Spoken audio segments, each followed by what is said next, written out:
আমাদের এই লড়াই যতটুকুন বেশি রাজনৈতিক লড়াই, তার থেকে হাজার গুণ বেশি সাংস্কৃতিক লড়াই। রাজনৈতিক লড়াইয়ের জয় পরাজয় 2 বছরের মধ্যে আবার অন্য কেউ দাঁড়িয়ে যায়, কিন্তু আমরা যদি সাংস্কৃতিক লড়াই জিততে না পারি, এই যে আপনি চক্ষু বন্ধ করে ভাবেন, যদি 1 মিনিট আপনাদেরকে জিজ্ঞেস করি, আপনাকে যদি বলি এই যে বাঙালি সংস্কৃতি কি, আপনার চক্ষু বন্ধ করে আপনি এমন জিনিসগুলোই আপনার পোট্রে করবে যে আপনি যেভাবে বড় হয়েছেন, বাঙালি মুসলমান, বাংলাদেশ, বাতাসা, মিলাদ, তবারক, নজরুল, অন্যান্য সবকিছু আপনি এগুলোকে দেখবেন মাইনর। এই যে একটা আরবান আরোপিত পান্তা ইলিশ, যেটার সাথে বৈশাখের কোনো সম্পর্ক নাই, আমাদের হালখাতাকে নাই করে দিয়ে, আমাদের নববর্ষের প্রত্যেকটা সুন্দর প্রোগ্রামকে নাই করে দিয়ে একটা কর্পোরেট কালচার করা গেল পান্তা ইলিশ। হাজার হাজার কোটি টাকা ফ্যাশন হাউসগুলো হাজার হাজার কোটি টাকা শাড়ি বানাচ্ছে। এটা কি 20 বছর আগেও ছিল না তো? তা আমরা মনে করেছি ওই যে মনস্তত্ত্ব ভাঙতে হবে যদি আমরা একটা ইনসাফের বাংলাদেশ গড়তে চাই।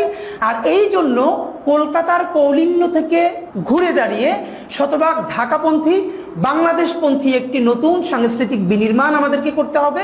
সুতরাং আমাদের রাজনীতিকে বাঁচাতে হলে সাংস্কৃতিক সংগ্রাম করতে হবে।